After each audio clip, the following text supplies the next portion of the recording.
Hello everyone and welcome to Friday's maths lesson. So we have finished our work on multiplication and division. We will continue to go over that quite a lot. Usually at the start of lessons we'll be covering our addition, subtraction, multiplication, division. So we will continue to go through those. So if you haven't got it yet, don't worry, we'll come back to it. And you'll find that it becomes easier with time if you're not sure about it. We're going to do some problem solving today and having a look at some different activities.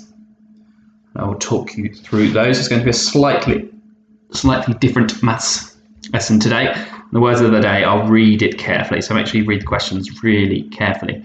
After this, next week, we're going to move on to fractions, and with that in mind, I'd like you to have a go at these questions. So what is 3/4 of 100?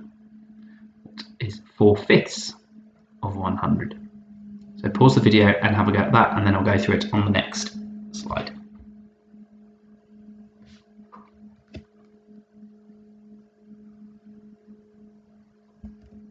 Okay, let's have a look.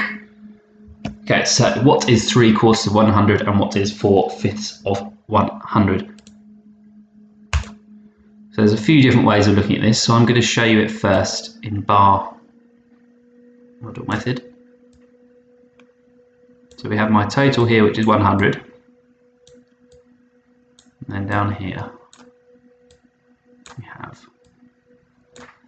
our quarters. So obviously if it's quarters, it's divided into 4. So how could you divide 100 into 4 equal parts?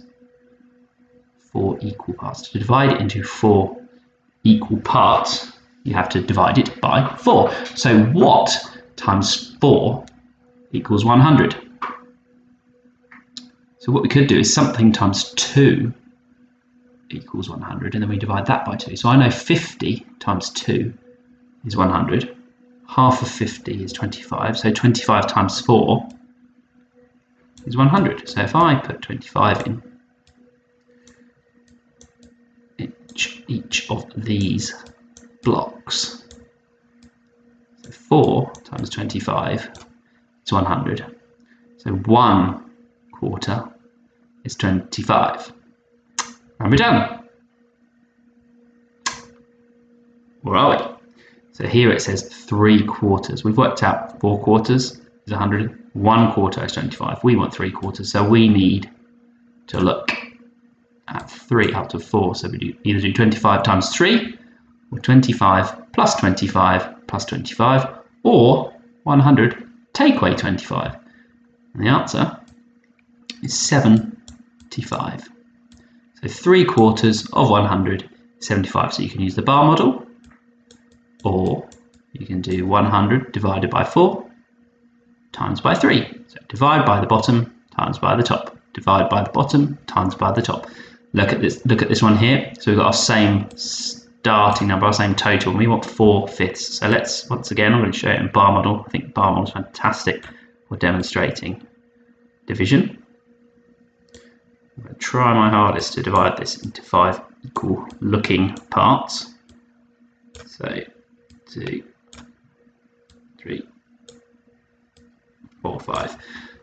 Not perfect, but not bad. So how do I get 100 into 5 equal parts? So I've got this bar and then I've divided it into 5 equal parts. That means I have to divide my 100 by 5 to get 5 equal parts. So 100 divided by 5. How about what's 10 divided by 5? 5 times 2 is 10. 100 is 10 times bigger, so 5 times 20. Times that, put 2 by 10. 5 times 20. So 20 times 5 is 100. So 5/5 of 100 is 100. It's asking you a whole. 1/5 of 100 is 20. Are we done? No, we're not, because we want 4/5. So 4/5 is either 4 times 20, 20 plus 20 plus 20 plus 20, or 100 take away 20. So the answer is 80. So you could do the bar model method,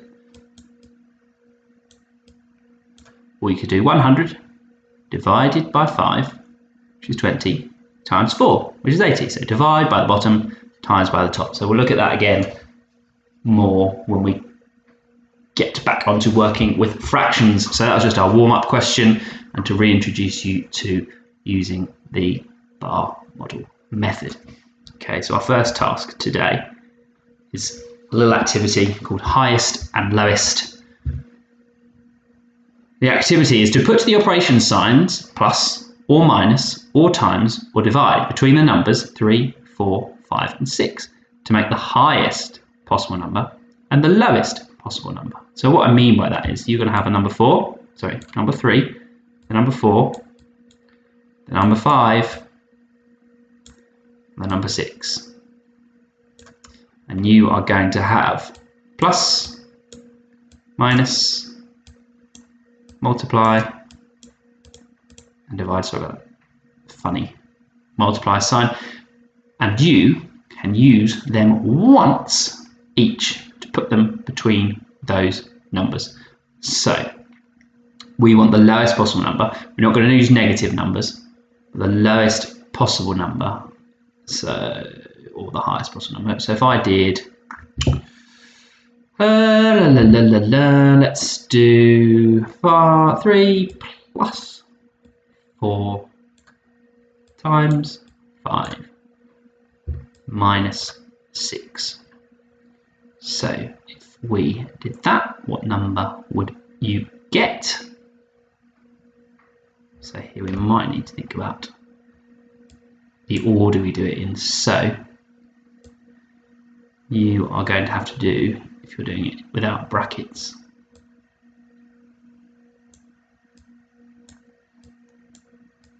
ignore, well, we can do BIDMAS. So if it's inside brackets, you do it first.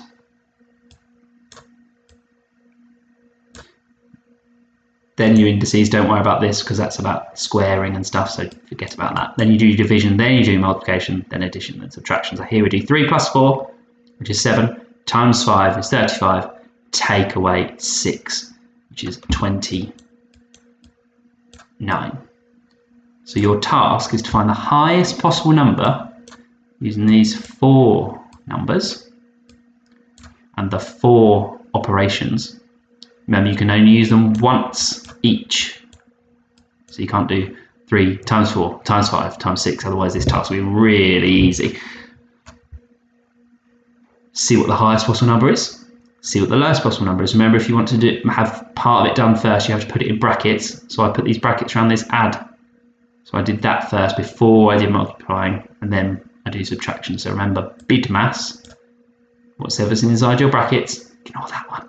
Then your division, then your multiplication, then your addition, then your subtraction is the order you have to do it. If you finish that and you find the highest possible number and the lowest possible number, how about trying it with 1, 2, 3, 4, 5 and 6?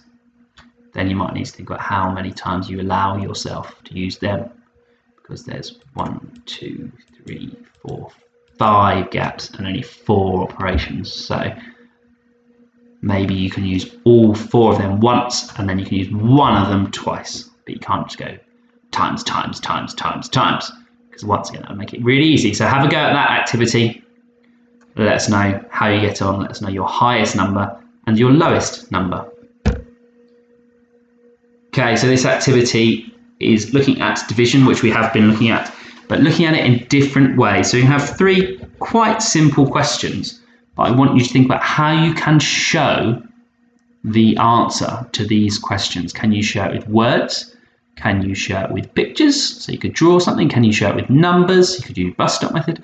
Can you organize it with objects? So you could use different things to represent them.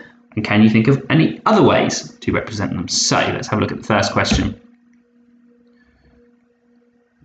Forgot about this bit. So each different scenario draws attention to a different way of thinking about the idea of division. So is it sharing? Is it grouping? Is it successive subtraction, which means subtracting over and over again to get the right answer? Or is it the inverse, the opposite of multiplication? So think about that when you look at these questions. So our first question is Jola's birthday and she is having a party. She has 24 cupcakes to share equally between 3 plates of the party. How many cakes will go on each plate? So some of you will have that answer in your head straight away. But can you think of different ways of showing it? So, for example, we could show it in the bus stop method. So 3 is into 24. How many 3's go into 2? None, because 2 is smaller than 3. So you need to exchange that.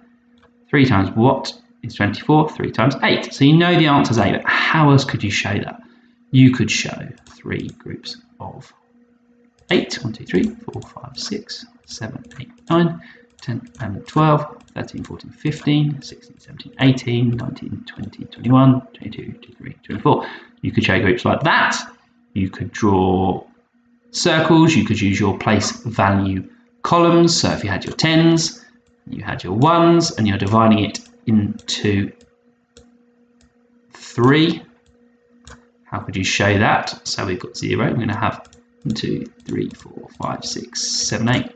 1, 2, 3, 4, 5, 6, 7, 8. 1, 2, 3, 4, 5, 6, 7, 8. So if I've divided my 24 in there, I could count them in to know that I've got 3 lots of 8. That's another way you could show it. Could you find some objects in your house to show this? You could do it, I don't know, maybe bits of pasta or bits of rice or socks like we did with PE the other day.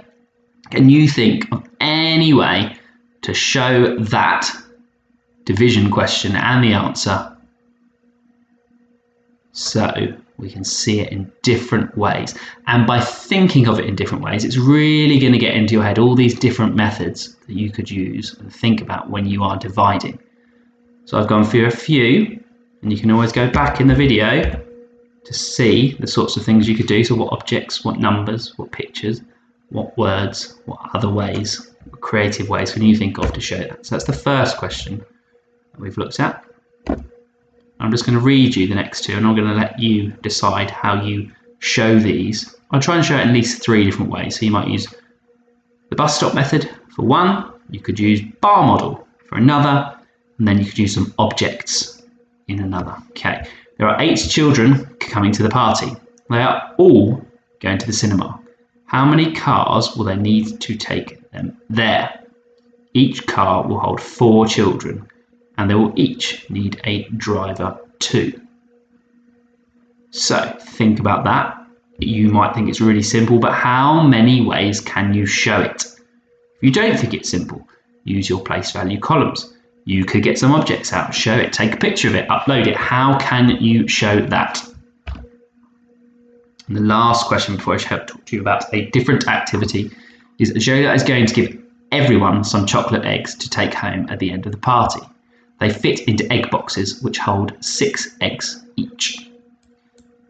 Will 50 eggs be enough for each of the 8 visitors to have a box to take home? So how can you show that?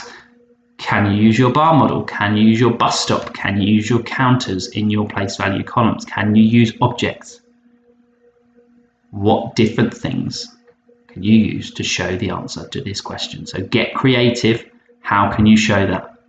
If you've done those 3, can you think up your own division question that you could show perhaps using objects to ask someone else? So maybe you could take a picture, write the question for it, ask them what the answer is. Right, our last activity is called true or false. So there's different ways to do this. You can do the attached sheet, or you can head to this website to try this activity. When you're thinking about this, before you start it, you need to think about how to get started. I'm going to go through a couple of examples on the next slide. So think about what the equal sign means. So if I've got 4 plus 1 equals 5. So what does that equal sign mean? So it means whatever is on this side, it's the same value as this side, because 4 plus 1 is 5, and that side equals 5. Okay, so that's what it equals. So rather than calculating, can you compare the 2 sides of the equal sign with each other? And you understand that a bit more when I go through the examples in the next one. So it might have, for example, 5 add 10 equals 5 add 11. So if you compare them and the equal sign is saying that they're equal, how can you say, without working out the answer that you know whether they're equal or not, whether it's true that they're equal or whether it's false. So you could look at this and say, well, I know they both have 1 5, but this has got 11 more than the 5, and this has only got 10 more than 5. So that's one way that you could share it. It could explain that this is false. Can you think of any other ways you could explain that that is false? And I know some of you have seen the answer straight away in your head, but can you use the question to do your reasoning? Don't just say, well, that side's clearly 15 and that side's 16. How else do you know that side is not equal to that side? Let's have a look at another couple of questions. Right, the first one. This is all about knowing what the equals symbol means. It means whatever's on one side is the same value as the other side. So I know that they're the same value, therefore this is true. The left side has got the same value as the right side, so that is true. And one more here, so we've got 19 and 17 and 20 and 16. So we don't want to work out the actual answer, we just want to look at this so we get our mental maths better and say whether we know it's true that this is equal or it's false. So let's compare these two numbers first. So this one is 1 less than that one, and that one is 1 more than that one. I'm going to change my colour of my pen. Let's compare the other numbers. This one is 1 more than that one, and this one is 1 less. So here we're minusing 1, but then we're adding it. So it says the same. Here we're adding 1, and then we're minusing it.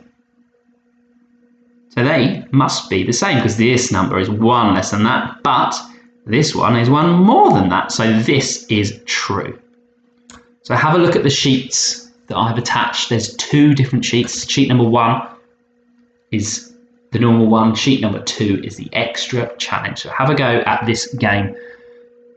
Let me just see if I have minutes or a few questions. So that's all we've got to go through for the video. Have a go at those activities and let us know how you get on. So today could be a great day to just upload some pictures of what you've been up to. That would be brilliant to see that. Some smiley, happy maths faces with some different activities of you arranging your different objects to show your understanding of division and your understanding of whether something was true or false. So have a go at those activities. We're really looking forward to seeing what you come up with. Thank you very much for listening.